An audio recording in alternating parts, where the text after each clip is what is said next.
This video is brought to you by Four Horsemen Gaming and comic book store Robinson, Pennsylvania for all your gaming needs in the Pittsburgh or Robinson area. Be sure to check out the description below for any more info for this game store, and I hope you enjoyed the video.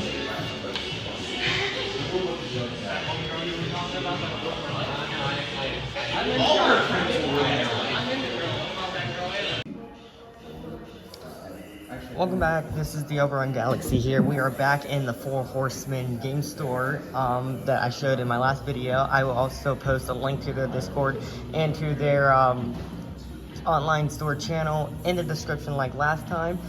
Don't mind the plushes in the background. My fiance just decided, find Yu-Gi-Oh plushes that we're gonna be buying today. But today I'm gonna be going over my Mutant deck. I have been playing this deck since the archetype came out, and this is the first deck I've decided to show off. It's what I feel most comfortable in any build I've had it in.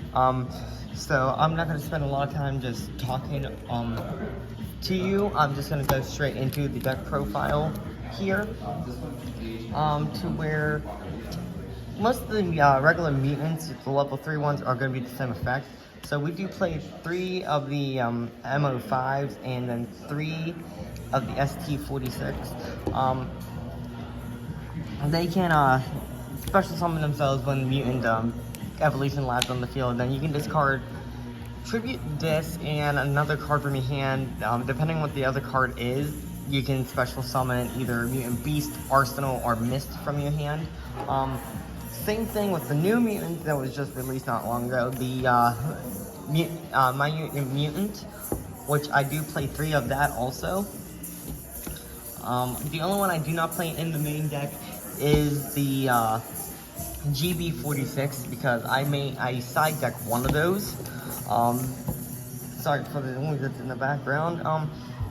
So onto the bigger mutants is we play 2 Beasts. Beast is probably the better mutant because of its effect. Most of them are you can discard a card to stop the activation of another opponent's card of that type. Beast is just the better one. He's the better choice to get out for that. 1 Mist and then 1 Arsenal. This is the best ratio I found for them. If I play 1 of each, I'm not drawing them as I need to, and I'm gonna need them on the field since I do play rank 8 Xyz monsters in the extra deck. But what they do is basically, you can, whenever an opponent activates the effect, you can discard cards and stop that effect depending on what it is. I used to play the Gamma package in this, but it was just, I'm seeing Gamma way more than I wanted to see the mutants in that. Those are the mutant monsters that are played in the main deck. Onto the rest of the deck is, we play 3 Dimension Shifter. If nobody knows how mutants work, they get their effects and kicks off of banishing themselves and other things. So by playing Dimension Shifter, we can not only banish our opponent's cards, we do banish our mutants, which activate their effects, and just, it's a crazy deck. It's kind of like Gren Marju, but I think this is better than Gren Marju. And then 3 Orochi. Again, banishing deck, it's not gonna really matter by banishing our deck, because by playing what we're playing, I've only seen this in my hand maybe 2 out of 5 times playing the deck, and even by using him and specialing him with his effect, it does give us actual cards into our extra deck that we can use. Then I like this. I played 2 Eater of Millions. I played this just because I feel like he goes nicely with the Banquet of Millions that I play in the deck. Eater of Millions, it's just, he gets attack points for cards you banish from your field, hand, and extra deck. So onto the spells is, since most of the cards in the deck are psychic, we do play 3 emergency teleports. This is going to help us get our mutants out faster so we can get off our combos and go into our extra deck a little faster. 3 Pot of Extravagance. This used to be Pot of Desires, but Extravagance I feel works better with this deck because it's not going to matter what we banish because of what the effects do in the extra deck. So 3 Extravagance is a good card for mutants, especially if you want to change up the extra deck and play like 3 of everything, which I don't. I only play 3 of the 2 mutant fusion monsters. 1 Gold Sarcophagus. Like I said, this deck just loves to banish itself. So Gold Sarcophagus is a good one, especially if we want to get one of our cards in our hand that we don't have in our hand at the start. 3 Evolution Lab. The Evolution Lab it's the best card for this deck. I don't want to ever cut this down. I've tried it at 2, I've tried it at 1. It's not as good as it seems, but at 3, it is the best card for this deck. Being able to, when it's activated, you can special summon a level 4 or lower mutant from my hand, or that is banished. So this can go into our banished pile and grab back our level 4 mutants if we need to get into any of our fusion monsters or so on.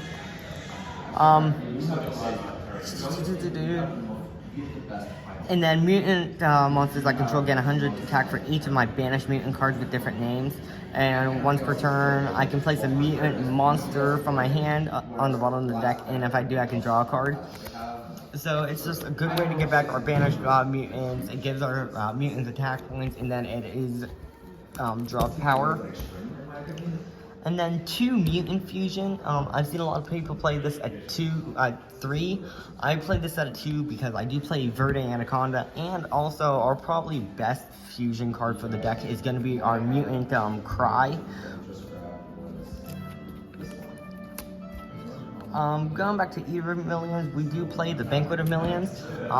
Like I said, the extra deck's really not going to matter what we banish. Especially, I don't see these as often as you would think. But using this banishing cards from your extra deck to banish your opponent's extra deck, I've had a lot of people rage quit on me because of this card, and I just feel like it's really good for mutants being able to banish, because this with Mutant Evolution Lab and that just, like I said, it brings them back.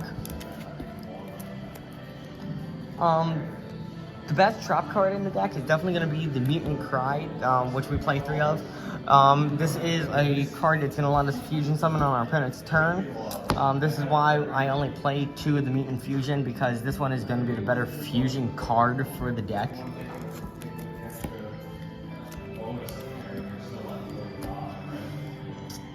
We played 2 of the Mutant Expansion. I don't really play this much, that's why it's only added 2, but I don't want to play it at 1 and never see it. But what it does is, when you activate a card, you can take 1 level 4 or lower mutant monster from your deck and either add it to your hand or special summon it. If a level 8 or higher mutant monster you control would be destroyed by a card effect, you can banish this card you control and instead, and you can only activate once per turn. So this is going to be our protection and our searching. Another card that's going to help us, especially by banishing our opponent's deck, is going to be the 1 Macrocosmos. And then I know a lot of decks out there right now are playing like 1 attribute. I know this deck is a majority of 1 attribute, but 3 there can be only 1s. This is going to help us keep everything we want on the field, especially if we're going to be fusion summoning. We can do it from our hand actually. So that is the main deck, and onto the extra deck. Like I said, we played the 3 Mutant Synthesis. And so we played the 3 Synthesis and 3 Ultimus. I really don't see Ultimus on the board much. I usually have games over by the time I get to summon Ultimus. But what Ultimate does is, when a card or effect is activated, you can banish a mutant card from your graveyard or face up on the field of the same type monster, spell, or trap, and then gate the activation. And if you do, banish that card. If this fusion summon card you control is destroyed by an opponent's card, you can add up to 3 of your banished mutant cards, one each, monster, spell, and trap to your hand. So it's a recycle, it's a negation, best boss monster in this deck. Mutant Synthesis is kind of the same. It's If this card is Fusion Summon, you can target one card on the field and destroy it. And when an opponent activates a card or a quick effect, you can activate the effect. Yeah, you can activate this effect, and for the rest of the turn, the face-up card is unaffected by the effects. So he's kind of the same. Then, yeah, it's whatever card you target, it's going to be unaffected by the same type of card. So it's going to be unaffected by monster, spell, or trap, depending on what you discard. And then if this card is fusion summon, if this fusion summon card is destroyed by your opponent's card, you can add one of your banished mutant cards back from your banished zone. So again, he's another recyclable. He's a makes things unaffected by other cards. That is it that we play for the fusion monsters. So for the Xyz monsters, I play one Dingirsu. Dingirsu he is kind of nice. I'm not gonna go too into detail with card effects.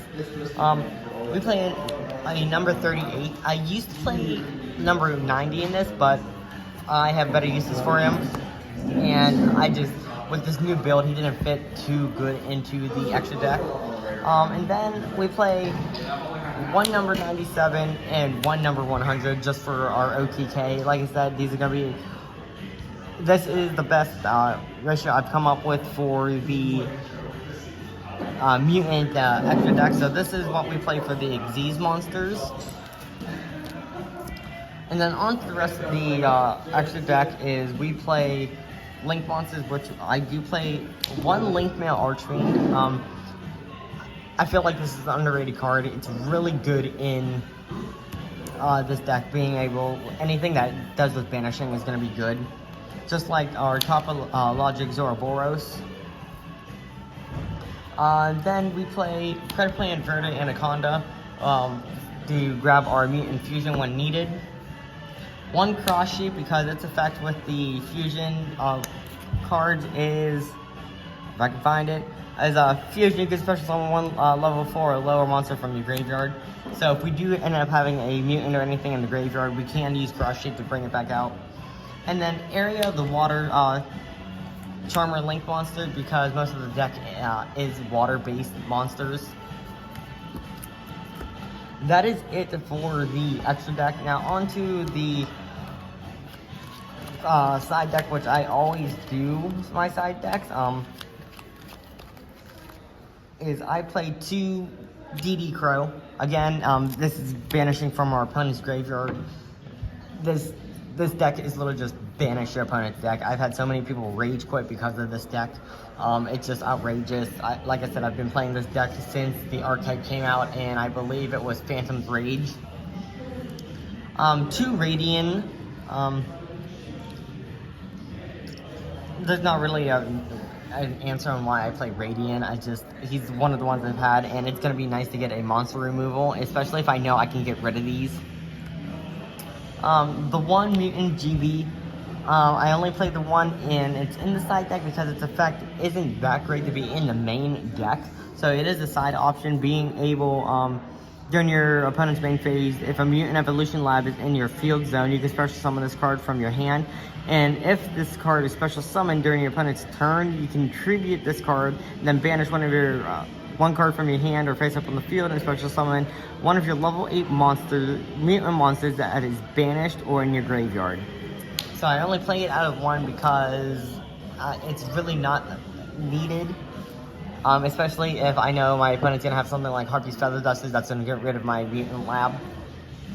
And then I don't have a way to special summon it. It's just a filler space right now. It's actually helped me a few times, just being set in that, is Artifact Scythe. Onto the spells is we only play 3 of. We play 2 Twin Twisters and then 1 Raigeki. The 1 Raigeki, obviously, I know it's been moved up to 3, but we play 1 because it's not going to matter if our opponent's deck is banished. And then the 2 Twin Twisters is, I know, like I said, mutants like to be banished. They bring themselves back. But being able to get rid of opponent's cards on the field. It's not gonna matter when we discard monsters because we can destroy two of their spells and traps, and then they're gonna be banished because of Macrocosmos or Dimension Shifter. 2 Trap Trick. I do play 2 Trap Trick because we do play the 3 Mutant Cries, so this just gives us an extra 2 Mutant Cries. Or 2 more of the Different Dimension Ground, which I am waiting on one to come in through the mail, but Different Dimension Ground, again, is going to help us banish our opponent's cards. And then the last card, 2 cards I play in the side deck are going to be 2 Mutant Clash. I don't see a lot of people playing this. I don't even play the Mutant Blast spell in here because the Mutant Blast spell it's not great unless you're playing pure, and even then it's not that great. But what Mutant Clash does is when you activate this card, you can target an effect monster your opponent controls and banish 1 mutant monster from your graveyard, and if you do, negate its effect until the end of this turn, even when this card leaves the field. When your level 8 or higher mutant monster destroys an opponent's monster by battle, you can draw 1 card. So it's draw power, it gets us a destruction, and it's just, I feel like it's a good underrated mutant card for the deck. So that is it for the mutant deck profile for today. So next week's deck profile is actually going to be on Saturday. I have a friend coming over who's checking out the game store. Again, that's the 4 Horsemen comic and game store in Robinson, Pennsylvania. I will post a link to their website and a link to their Discord down in the description below. And if you like the deck profile, go ahead and leave a like. If you want to see more deck profiles, comment and subscribe, and I will see you guys all next time.